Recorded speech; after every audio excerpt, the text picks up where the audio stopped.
Are you filled with fear, doubt, worry about the future of our country? Do you feel the urgency to act before it's too late? If yes, then this podcast is for you.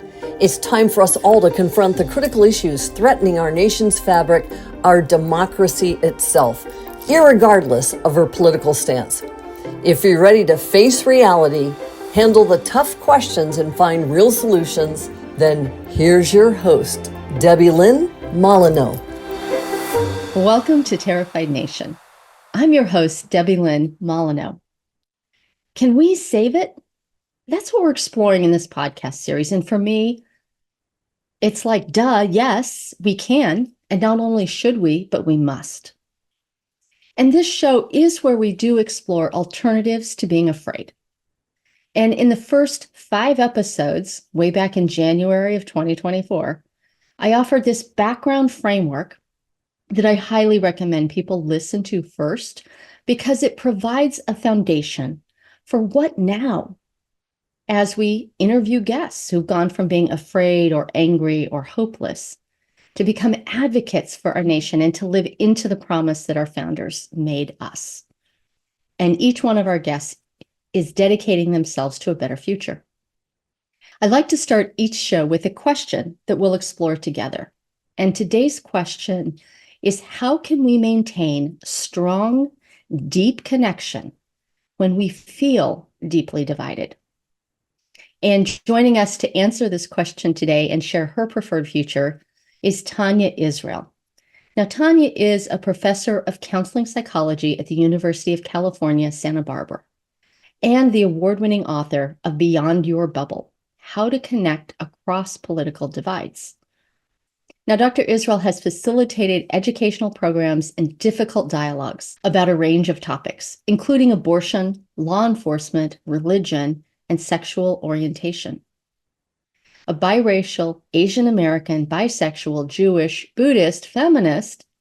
How many more labels can we give you, Dr. Israel? Dr. Israel's perspective on social issues is unique, and it's practical. It's also optimistic. She has received honors from Congress, the California State Legislature, and the American Psychological Association. Dr. Israel, Tania, welcome to the show. Thank you so much. I'm delighted to be here. So one of the things that's really fun about a Terrified Nation interview is that we are going to use you as a research participant to imagine a future that we actually want for ourselves. And so this is about your preferred future, not about something that you think is likely or probable, right? I love being able to imagine it that way. And I've enjoyed listening to the other folks you've had on your podcast do that. I love how individual this is in terms of thinking about futures. It's individual, and yet there are so many common themes. So we'll see if we have common themes with you too. I suspect so. Mm-hmm. Well, as we time travel today with you into your preferred future, we're going to recommend somewhere between 2 and 20 years. What sounds right for you? How far do you want to go? I'm going to go with 5 years into the future. 5 years. All right. Let's go ahead and climb into our handy dandy time capsule that's sitting right here in podcast land for us. And we're going to set the dial for 2029.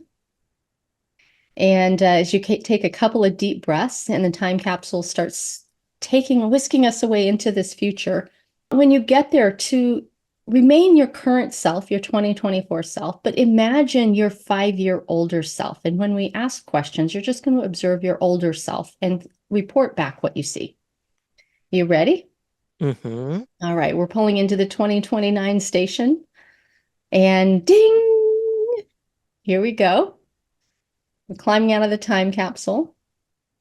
And the first question that I ask you is, here in 2029, where are we? Well, I will say, just contextually, the reason that I picked 5 years is I thought I would love for it to be long enough that we will have been through 2 more peaceful transitions of power in in our democracy, that we'll have increased faith in our democracy and in other Americans, and so that it's enough time for some of the things, some of the efforts that are going on right now to come to fruition. So that's sort of the bigger context. In terms of my own life, I am in Santa Barbara. I also have very important people in my life on the East Coast, so I'm fairly bi-coastal, and I imagine that I will continue to do that. All right. So we are in a bi-coastal lifestyle between Santa Barbara and somewhere on the East Coast. I love that. What is it that you will be most proud of in your older self? So another thing that will have happened at that point is that I will have retired from academia, because I'm actually planning to do that next year. And I won't be retiring from, engaging in work and life. So I will, but I'll be really proud of the work that I've done up to this point, I think. For the past 25 years, I've been working on interventions to support LGBTQ people. And so I'm really proud of those kinds of contributions that I've made, but also super proud of my mentees. I've mentored 27 doctoral students in counseling psychology who are now, most of them, out there in the world at this point in their own careers, making just remarkable contributions. And that's just one of the most wonderful opportunities that I've had as an academic. But then since 2016, I've turned a bunch of my energy toward focusing on navigating political polarization. And so I'm pretty proud of the work that I've done on that to this point. One of the very first things that I did is I created this thing that I call the flow chart that will resolve all political conflict in our country. And I'm always like, spoiler alert, it hasn't actually done that yet. Well, and if there is a flow chart for it, oh my gosh, please share it. We'll send it out. Oh, fantastic. I'll give you because there's a link to it on my website. I mean, it hasn't actually done it yet, but I tend to think it's just a distribution issue. So in 5 years, we'll have gotten it into the hands of every American and we will have just resolved all of this. It'll be great. Yeah. I love it. I love it. Yeah. I mean, we hope that it's that easy, and why shouldn't it be? But we're here talking about what you're proud of with your older self, and you've had a lot of contributions to your community. What about your personal life? So in terms of my personal life, I see myself continuing to be really connected with so many people in my community, in my family, in my life. I have a long distance relationship, and so we spend time together, East Coast and West Coast, which is lovely to have those opportunities. So that's kind of the scope of where I see my my personal life. So you're retired, and your 5-year older self, you're retired. How do you spend your day? I have been thinking about this, believe me. That's why we send the questions out in advance. Right.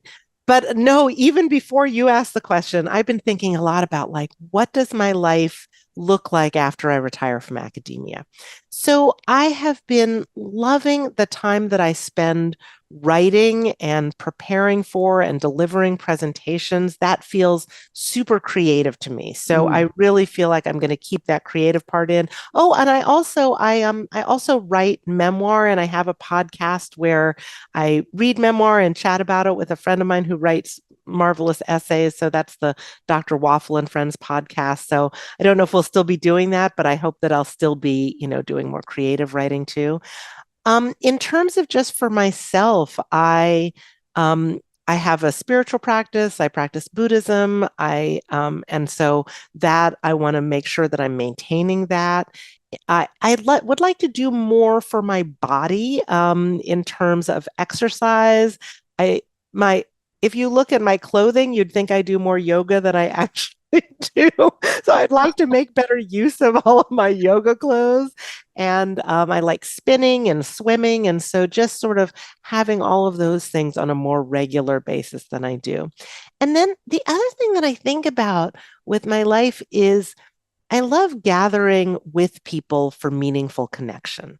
And that can be so many different things. I hosted a Seder for Passover this past week, and just getting together with people and talking. And we had such thoughtful conversations about everything going on in the world and in our lives. And so that was really important. And it's just one of my favorite things to do is to be with people having some form of connection that feels really meaningful. So if I were to kind of recap how you're spending your kind of a typical day, you're having some creative time, you're having some time with yourself and exercising and taking care of your health, and you're having time to make deep connections or deeper connections with friends and family. Yeah, Mm. absolutely. I sort of think of it as body, spirit, creativity, and connection. Mm. And That's a maybe nice, community, like doing things for, like beyond myself. yeah, yeah. Well, how does this help you feel most of the time? Well, I think I am feeling um, energized by all the things that I'm doing. And I think I'm also feeling um, peaceful in a way. So energized, but not stressed. And I am always kind of driven by my optimism. So I think that I will continue to be driven by some optimism and feeling empowered to that I can actually make a difference. Mm. And that's something that feels like it's been very much part of my life for many years. And I hope that I continue to feel like I'm doing something that makes a positive difference in the world. Right. Well, and I think that kind of goes back to what you were just saying about hosting the dinners and things and how you're spending your time. I'm hearing that you're feeling happy and content and peaceful, I think were the words that I heard. Mhm. Um, and that's, part of because and connected to a larger community. You said something also about being connected to your larger, doing something bigger than yourself. Yeah, absolutely. What can you identify of your 5-year older self? What can you identify as your 3, maybe 5 priority values or qualities is another word? Sure. One thing that I think is really central is integrity. Mm, And I think about integrity as requiring self-awareness. I don't think you can have integrity without having that self-awareness. So maybe that's kind of a underlying value or quality, and also thoughtful action. So being very thoughtful about not just what I do, but how I do things. So I think all of that is wrapped up in what I think about as integrity. Another piece that I think is important in my life and my work is a desire to stretch my understanding beyond its current limitations. I've been really focused on a question lately, which is what am I missing? So like what's beyond the limitations of my current understanding? And that applies to, my current understanding of myself, my current understanding of other people, of various topics. So just really like what am I missing and wanting to continue beyond that.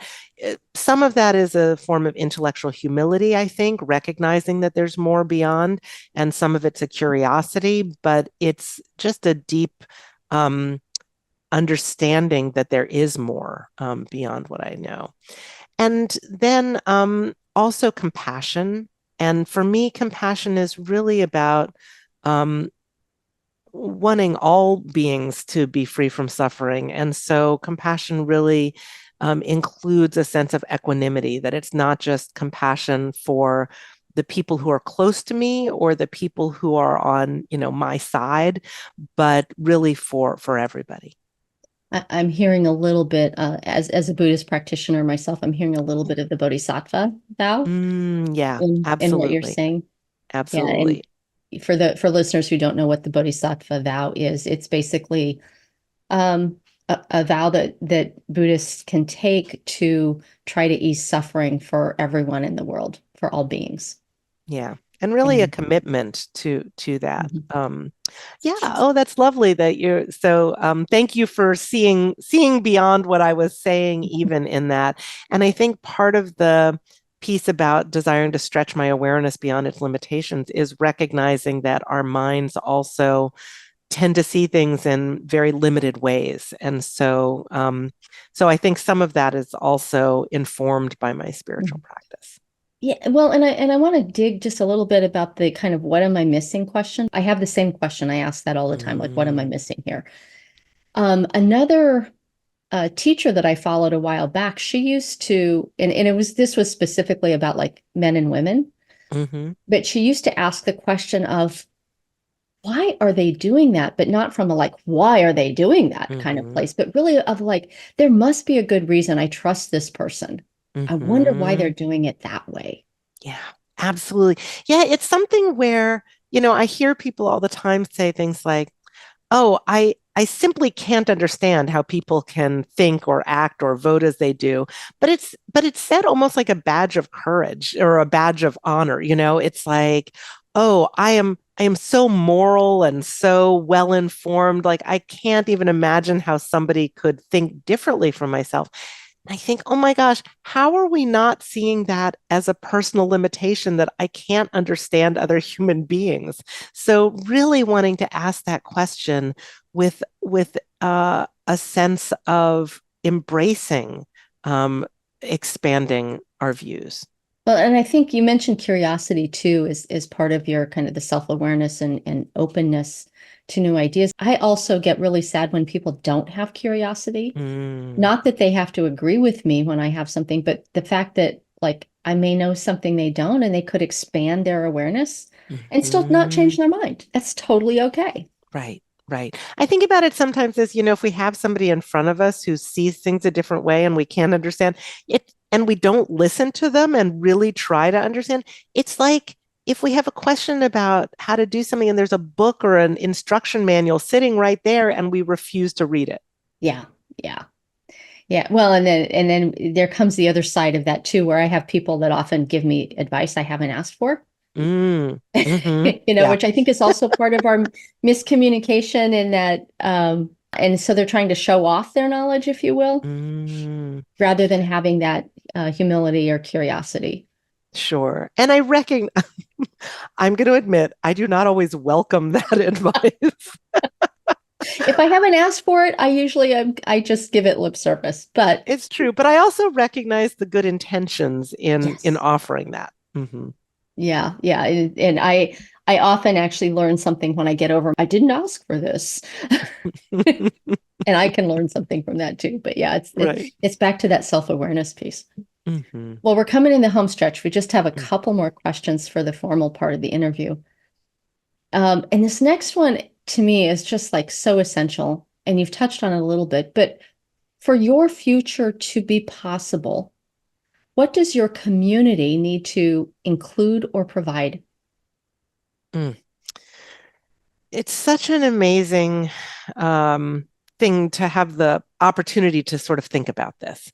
And the first thing that I'm aware of is that my community, I think of as very much beyond where I live. Like I have a strong community where I live, but I think about my community as a very extensive network of people who really think and care deeply and who draw guidance and grounding from many sources. And so I just want to kind of acknowledge that I'm already getting a lot of that. I feel like the community I have is supporting that by helping me to stretch my understanding of things, to challenge me on things, just to help me understand what I'm missing through those interactions. And so I think that is great. Part of my community that I have worked into through the things that I've been doing about bridging divides is that there's actually a bridging movement out there, which this is one of the most encouraging things that I found. I'm always wanting to tell people about it because it makes me so optimistic that there are over 500 organizations that are working on bridging divides and strengthening democracy. And I'm like, wow, that's amazing. We're definitely not hearing about that enough in the news. It is not what's being covered so much. And it is so encouraging. I keep hearing, people will reach out to me. They'll be like, oh, I'm thinking about starting this organization. I'm thinking about doing this thing. And I'm like, oh, did you know that there are people doing that? And maybe you'll just want to connect with them. And they're like, I had no idea, but I feel so good knowing that other people are doing it. There's a lot of desire and for people to bridge these divides and make these connections. So I'm seeing this pop up in just individual people wanting to do things, and then in all of the organizations that are doing it. So I think that one, this needs to continue and grow, and I have no doubt that it will, because I just see such will to do that. And I hope that it will also gain more focus, because there's so much that's going on with it that feels encouraging, and that when I tell people about it, feels encouraging. One piece of that I'm really excited about right now is that there's something called the Building Civic Bridges Act, and that's actually in Congress right now. They're considering it. And it's something that would actually support the bridging movement. It would, train volunteers to be able to help people bridge divides, and it would also provide grants for all these organizations that are doing this work. So I think that just more public support, and that would be governmental support for this work. I think that we see plenty in the government that is more divisive. And I think for people to know that the government can also support these bridge building activities is so fantastic. So yeah, that would be great. And just to get to policy nerd out for a second with folks, one of the things that I have always been astounded by is how much money we spend to promote and strengthen democracy around the world. Mm-hmm. And the funding for that domestically within our borders is zero. Yeah. And so part of, I think, what Building Civic Bridges Act could do, and so write your congressman, if you're listening to Terrified Nation, you want to foster this hope, write to your member of Congress to say you support this.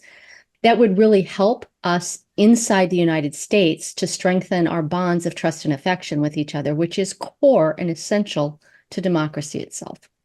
Yeah, absolutely. And this is really what I would love to see in 5 years. I would love to see that we have more trust, not just in democracy as a concept, but in each other. Because, and this is one of the things I love about how individual you make these conversations, because a nation, it's just made up of individuals. It's just like all the people. And so our bonds with other people in our communities and our networks and our families, that is the fabric of our country. And so really strengthening that is so important. It is. And this is a leading question for you, Tania. Where do you go to find those 500 organizations that are already doing bridging work? Absolutely. Well, they're part of the Listen First Coalition. So if you go to the Listen First website, you'll get to see all of them. So one of the things that I always recommend for people to do when they hear about this and they think, oh, this sounds like so encouraging, is I say, sign up for the Listen First emails. Like if you sign the Listen First pledge, then every Friday on Listen First Friday, you get an email in your inbox telling you about one of these organizations and what they're doing. And it's just the most wonderful, optimistic thing that I get in my email every week. And I think that we need to know more about this, not only so we can support the organizations, but certainly that, but so we can just rejuvenate our own optimism that there are people out there who are doing something, and that if we choose to, we can be part of that as well. I think that's such a great message. Yeah, well, and thank you. Thank you for that and for highlighting Listen First and Listen First Friday. And I'm hearing that part of what they are providing you is this sense of community of the future. It's going to help your community of the future to actually be open, responsive with deep connection, because we've done the work now. And one of the things that is a threat to that, and I just want to highlight this for a second, is that when people hear there's 500 organizations already doing this, they might think, oh, well, there's somebody else is taking care of that. I don't have to do anything now. And I would say the opposite is actually true. 500 organizations does not a movement make. And if people aren't participating, then it's going to die. Mhm. So just for listeners of Terrified Nation out there, please go sign up, get involved, do something. Anything else you want to add to this question about what the community needs to support or provide for your preferred future? Well, I do spend a lot of time putting out there ideas for people of like what do we need to do right now, and I'll tell you, I actually have a new book coming out in a few months because so I started by making the flow chart that will resolve all political conflict in our country, and since it didn't, then I wrote a book. Well, I created a workshop, and then I wrote a book, The Beyond Your Bubble, and that one's about how to have dialogue across political differences. And so some people were like, this is great. This is so helpful. And people found it to be a useful resource. But then there were some people who said, well, it's really nice you wrote this book about how to have dialogue, but I don't want to talk to those people, but I'm still kind of losing my mind. So what do Right. you have for me? And I was like, oh, I have something for you. So I'll just lay out, the basic framework of this because engaging across divides is important, but that's now chapter 8 in this book. It's like I'm not starting with it because I realize we have to start where people are, and it's just not where everyone is, but there's some reasons that it's not where everyone is. So the first section of the book is about just turning down the volume on all of this polarizing input that we're getting from news and from social media and actually from our own brains. So as a psychologist, I need to look at like what are all the cognitive biases that are skewing our understanding of who we think those other people are, and they are indeed very skewed. So if we can reduce that polarizing input, it will, first of all, oh my gosh, it will feel so much better. Like having the news on in the background all the time when you're home is just not healthy for us. And I know so many people who do that. So when we can make a break from that, we will be, first of all, at a just calmer, more even keeled level to start with. Right. And then there's some individual capacity that we need to do, some internal things we need to build, like resilience to be able to just interact with people and ideas and values that are not our own.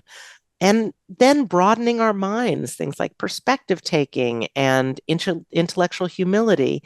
And then once you've done all of that, you might be ready to strengthen connections, which is, where engaging with other people who have different views comes in, but also participating meaningfully in community and country and our democracy. Everything from like voting to coaching soccer, anything that we're doing out in the community where we're collaborating with people and we're interacting with three-dimensional human beings, all of that. But then the final piece is actually joining the bridging movement. So that's in there as a place to say, here is this movement that exists, and here are so many different ways you can interact with it. You can listen to a podcast like Terrified Nation and others that are out there. You can follow. Here are some people you can follow on social media. Here are some websites that you can look at where you can understand how different media sources are presenting one single issue. So there's so many resources out there, and I just want people to take advantage of them. So I just want to note for regular listeners of Terrified Nation, I did not know Tania was going to say all those wonderful things that mirror so closely with things that we've already covered in Terrified Nation. But this is how our psychology works. This is human psychology. And the conflict profiteers who I have talked about, who are a lot of the 24/7 news channels, a lot of YouTube videos, if you feel hooked by a strong emotion, by outrage or grievance or hopelessness, chances are they are using your own psychology, your own brain chemistry against you. Turn it off. Just turn it off. It's such a good message that you're giving because, people talk about, oh, here's what the politicians should do. Here's what the social media companies should do, all of this. And it's like, what actually we're the ones who elect the politicians. We are the ones who use the social media and decide how and whether we use it. We're the ones who watch the news or don't, or click on the links or Or don't. don't. I went into, there's a chapter I wrote on social media. And when I started doing research for the chapter, I was so ready to like trash all the algorithms out there and what all the social media companies are doing. What I realized at the end, yeah, it's not just them, it's how we use it. It's Yes. in our hand, like our phones are literally in our hands. And so, Or in my case, on our desks, but yes. right, exactly. And yeah, it's I think a very empowering message to say we actually get to make these choices. We do. We do. So you just jumped right into the question I hadn't even asked yet. So I just want to ask it in case there's anything you didn't say that you want to say. Mm-hmm. And that's, is there anything that you are doing or are planning to do in the near future to co-create that community that you talked about, where people have deep connections, and we've saved the democracy and we've had two peaceful transitions of power? Mm. Yes, I would say I am doing some things. It's funny because when I look at all these other organizations that are doing things, I think, okay, like some people have created, like founded new organizations, are doing all these huge, and I'm just me. I'm just going to do the things like that I can do. And actually, I think that's important for us to know that each of us has a role to play. You don't have to start a new organization. Maybe there's somewhere else you can plug in. Or for me, it turns out I can do workshops, I can do presentations, I can write books. And so all of those things that I'm doing seem to be supporting not just my own vision, but this is really a collective endeavor. Mhm. And I love that about any kind of movement, is to know that there's definitely a role that I can play. There's stuff that I can do that's going to help. And I don't have to do it all, that I'm not alone in this. And I think being connected to other people who are doing it is important. So yeah, all the things that I'm doing, the writing and the speaking and all of these things. I will say that, we're 6 months out from the next presidential election, and I anticipate that it will not get calmer over the time. And so I would say that just everybody connect into all of these resources as soon as you can, because we're going to need them, but also then you become a resource to share those things with other people. And I think that that's so important. So, Yeah. and I do provide, like on my website, I try to provide a lot of free resources like the flow chart and other things. I have a little video on optimism for 2024 because people are having a lot of trouble generating that themselves. And then, I've been loving, like, my favorite thing really is speaking with people, because I love getting to have that interaction and hear what's going on. In fact, I didn't think I was going to write a second book about bridging political divides or navigating polarization, but then just all of the conversations that I've had with people on podcasts and, journalists, but also more than anything, when I go and I give a talk and I speak about stuff, and then people ask me questions that I haven't covered, I'm like, oh, wow, that's a really important thing. It's so helpful to know how people are taking things in and what I've been missing in terms of what I'm offering. So anyway, it's just been great to be able to interact with folks that way and keep doing Well, it. and I think that's lovely. And when you point out that everybody has a role, Mm. I also want to note that, like, some people's role is simply to be the bridge builder within their family. It's not necessarily, Not it doesn't simply. even That's have not to go out to the simply. community. Like, let's just focus on like what we actually have connection with, Yeah, and make sure that our relationships, our familial relationships, are strong and deep, and that politics is insufficient, if you will, to break those bonds. absolutely. I think one of the things that I keep carrying with me as an indication that the work I do has some impact. I have a friend who, during the earlier days of the pandemic, her stepbrother was terminally ill and needed care, and she wanted to go take care of him, but she's like, how am I going to do this? He's, like he was very much on the other side of the divide. And she's Right. like, I don't know how I can handle this. And she said, Tanya, I'm packing your book and Yeah. taking it with me. And it seemed like that was helpful to her. And so I think where we realize that our connections with people are so important and that our understandings of them are so limited, and where we can expand our understandings and strengthen those connections, it's going to help us just as human beings, as family members, as parents, as partners, as community members, all of that. And it's going to help our country. Yeah. Amen to that. Mm. Well, we're starting to wrap it up here, and I really just want to end our interview here with an invitation for you. Mm. And it's for all of Terrified Nation, actually. But here it is. And that's to take 5 minutes every day and think about your future self, your preferred future self, and feel those feelings that you want to feel, and drop in or include a sense of awe and wonder.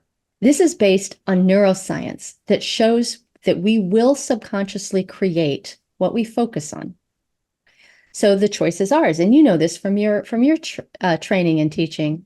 Mm-hmm. We actually will co-create the future we prefer if we do this exercise. And we can then ignore all those dystopian options that are out there presented to us. And if you would like to participate in this national research project, please visit americanfuture.us and take the self-interview. In the meantime, Tania, thank you so much for sharing your preferred future and your current work with us. Thank you so much for having me here. Thank you to everybody who's listening, because I think that what you're doing here is really trying to create a future and enlist everybody in participating in that, which is lovely. And in closing today's show, I'd like to thank you, the listeners of the Terrified Nation podcast, because you give a damn. And we may be a terrified nation today, but we can do better. We can save the USA. Join me next time. So that's it for today's episode of Terrified Nation. Head on over to iTunes or wherever you listen and subscribe to the show. One lucky listener every single week who posts a review on iTunes will win a chance in the grand prize drawing to win a $15,000 private VIP day with Debbie Lynn Molyneux herself. Be sure to head on over to terrifiednationpodcast.com and pick up a free copy of Debbie Lynn's gift and join us on the next episode.